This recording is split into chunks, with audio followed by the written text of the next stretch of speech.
Good morning. Hello সবাইকে, কেমন আছো সবাই? আশা করি সবাই খুব ভালো আছো, আমিও খুব ভালো আছি। অনেক দিন পর বিছানায় বসে এরকম তোমাদের সাথে কথা বলছি। শরীরই ভালো থাকে না, জানো তো, কি ভিডিও করব। আর এখানকার ওয়েদার এত ঠান্ডা, এত ঠান্ডা। আর আমার মেয়ের থেকে বেশি আমার হলো গিয়ে প্রচণ্ড পরিমাণে ঠান্ডার ধাঁচ, একটুতেই ঠান্ডা লেগে যায়। আর তার মধ্যে অ্যালার্জি তো আছেই, অ্যালার্জির ওষুধ খাই।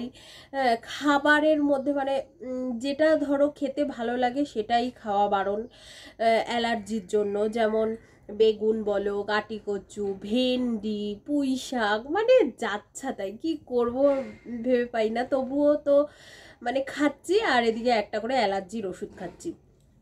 অ্যালার্জিটা মানে হতো না, বিয়ের পর পর এতটাই আমার ডিম খাওয়া হয়ে গেছে, এতটাই মানে সকালে ডিম, রাতে ডিম, পরের দিন ডিম, তারপরের দিন ডিম, মানে ডেলি কন্টিনিউ ডিম খাওয়া হতো এত, ওই জন্য অ্যালার্জিটা ধরেছে। আর অনেক অ্যালার্জি আছে যে বাইরে বেরিয়ে আসে, গা হাত পা চুলকায়, ফুলে ঠুলে যায়। আমার কিন্তু সেরকম না, আমার অ্যালার্জিটা হলো গিয়ে ভেতরে অ্যালার্জি, মানে ধুলো বালি ঢুকলেই হাঁচি হাঁচি হাঁচি হাঁচি শুরু হয়ে, মানে একদম যাচ্ছা তাই অবস্থা। যাই হোক, তার মধ্যে এখানে ওয়েদার বৃষ্টি ঠান্ডা, বৃষ্টিটা দুদিন ধরে নেই, তবে আজকে আবার দেখছি যে বৃষ্টি হবে।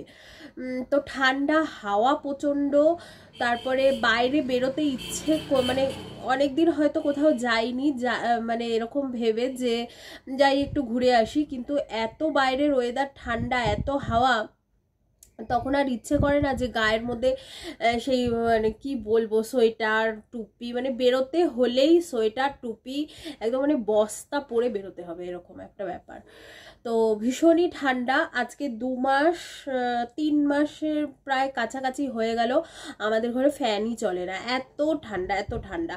আর আজকেও ওয়েদার পুরো একদম পুরো মেঘ করে রয়েছে, দেখাচ্ছে যে 11:30 থেকে বৃষ্টি হবে। আর এখন বাজে হলো গিয়ে ঘড়িতে 9:30, ওই দেখো দূরে দেখা যাচ্ছে 9:30 অলরেডি বাজে। মামামকে তো সকালবেলা উঠে একদম রেডি করিয়ে স্কুলে স্বপন দিয়ে এসছে। আর সকালবেলা সত্যি কথা বলতে না একদম উঠতে ইচ্ছা করে না। দেখো এখন ঠান্ডা ঠান্ডা ওয়েদার, এখন কিন্তু 9টা থেকে স্কুল করতে পারে, করবেই না। শীতকাল হোক, গ্রীষ্মকাল হোক, গরমকাল মানে বর্ষাকাল হোক, একই টাইম 8:30। বাচ্চাদেরও উঠতে ইচ্ছা করে না, বৃষ্টি বৃষ্টি হলে, ঠান্ডা ওয়েদার, ওদেরও উঠতে ইচ্ছা করে না, ঘুম ভাঙে না, বড়দেরই উঠতে ইচ্ছা করে না, ওরা কি করে উঠবে বলো। যাই হোক, একই টাইম। আর তো আজকে সেরকম আমারও উঠতে ইচ্ছা করছিল না, তবুও কষ্ট মষ্ট করে উঠেছি। উঠে যাই হোক মেয়েকে টিফিন বানিয়ে দিয়েছি, ওকে দুধ টুধ খাইয়ে রেডি করিয়ে দিয়েছি, স্বপন গিয়ে ছেড়ে দিয়ে এসেছে। আর এখন তো বললামই ঘড়িতে 9:30 বাজে। আর তার মধ্যে আজকে কি হয়েছে, আজকে হলো বৃহস্পতিবার।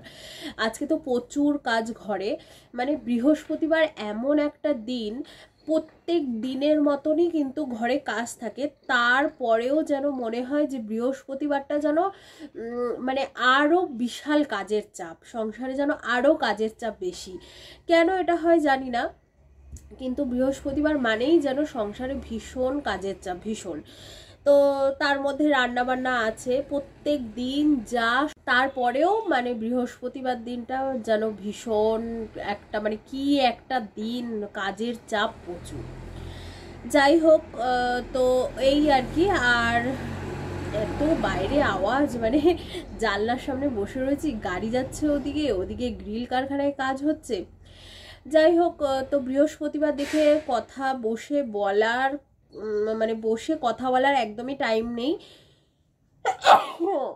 সরি, বসে কথা বলার একদমই টাইম নেই বিছানা তুলতে তুলতে। তাই জন্য ভাবলাম তোমাদের সাথে একটুখানি গল্প করে নিই। আর ওদিকে রান্নাঘরে মানে রাত্রিবেলা তো জল একদম টাচ করাই যায় না, তো ওই জন্য রাত্রিবেলা বাসনও মাজি না, খাওয়া দাওয়া করে বাসন রেখে দিয়েছিলাম। মাম্মাম বেরিয়ে যাওয়ার পরে তারপরে আমি বাসন টাসন ধুয়ে রান্নাঘর একদম পরিষ্কার করে এই বিছানা তুলতে এসেছি। তো বিছানাটা মোটামুটি চাদর মশারি সব কিছু গোছানো হয়ে গেছে, ঝেড়ে পুছে একদম নেমে যাব। তারপরে ওখানে ওয়াশিং মেশিনের ওপরে ঠাকুরের বাসনগুলো সব রেখে দিয়ে এসেছি, বাসনগুলো মাজবো। আর তার মধ্যে কি হয়েছে জানো, কালকে সারা রাজ্য ঘুরে এসেছি স্বপন আর আমি মেয়েকে স্কুলে ছেড়ে, কিন্তু সেই সময় আমরা বুঝতে পারিনি। বাড়িতে এসে আবার যখন স্বপন দুপুরবেলা মেয়েকে আনতে যাচ্ছে তখন দেখছে যে স্কুটিটা পাংচার হয়েছে, পেছনের চাকাটা। সকালবেলায় আমার একটা ডাউট হচ্ছিল, সকালবেলা যখন মামামকে নিয়ে স্কুলে যাচ্ছে তখনই পেছনের চাকাটা একটু হাওয়া কম কম লাগছিল, তো আমি আর কিছু বলিনি। পরে যখন আমরা বেরোলাম তখনও বলবো ভাবলাম যে পেছনের চাকাটা বোধহয় হাওয়া একটু কমই আছে, তো বলবো করে আর বলাটা হয়নি। যাই হোক, মেয়েকে যখন আনতে যাচ্ছে তখন দেখছে পাংচার হয়ে গেছে, তাই জন্য এখন স্কুটিটা নিয়ে হাঁটিয়ে গেল দোকানে, পাংচারটা মানে ঠিক করবে, লিকটা ঠিক করার পরে তারপরে নিয়ে আসবে। আর এদিকে ও আসার সঙ্গে সঙ্গে ফটাফট আমি কাজগুলো করে নিই।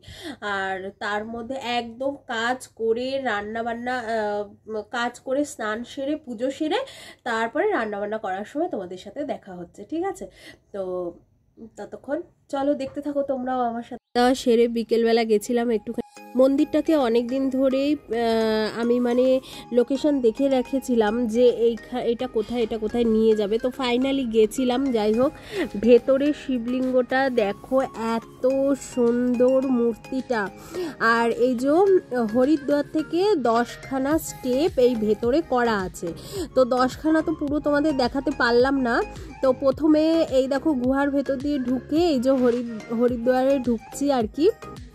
আর প্রত্যেকটা স্টেপের মধ্যে যেরকম শিবলিঙ্গ থাকে সেরকমই একদম মানে করা আছে। তারপরে আছে ঋষিকেশে মানে হরিদ্বার থেকে ঢুকে ঋষিকেশের ভেতরে ঢুকে যাচ্ছি ছোট্ট সিঁড়ি করে গুহার মধ্যে দিয়ে। ভীষণ সুন্দর একটা জায়গা, ভীষণ সুন্দর একটা ফিল হলো, ভীষণ ভালো লাগলো, মনে হচ্ছে যেন সত্যি একদম ওখানেই চলে গেছি।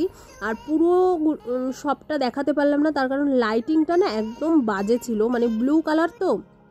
তারপরে চলে এসেছি দেখো বদ্রীনাথে ঢুকে পড়েছি। আর প্রত্যেকটা স্টেপে যে ঢুকছি, জানি না যে যেতে তো পারবো না এইসব জায়গাগুলোতে, কিন্তু এইসব জায়গাগুলোতে কীরকম কি শিবলিঙ্গ থাকে, কীরকম মূর্তি থাকে, সেগুলোই কিন্তু এখানে করা আছে। বদ্রীনাথ থেকে বেরিয়ে দেখো কেদারনাথে চলে যাচ্ছি, ওই যে কেদারনাথের মন্দির সামনে থেকে একদম দেখছি, মানে আসল কেদারনাথে গিয়ে দেখতে পারবো না, তো ওই জন্যে। আর কেদারনাথের যে শিব ঠাকুরটা, শিবলিঙ্গটা, সেটা দেখো, ভালো করে দেখে নাও।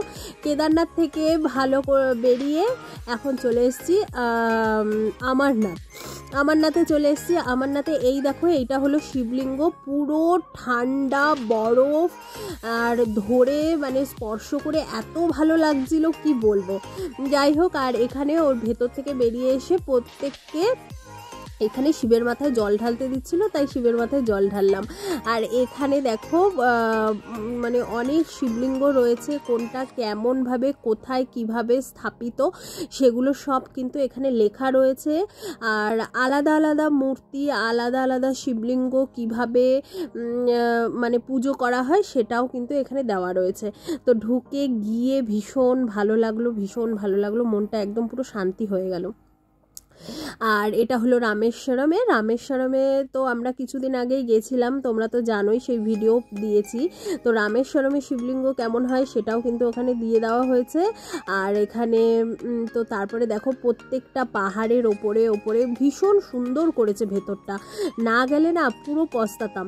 আর এইখানে দেখো একটা শিব ঠাকুর দাঁড়িয়ে রয়েছে, মানে মূর্তি, তো ওনার পা স্পর্শ করে নমস্কার করে।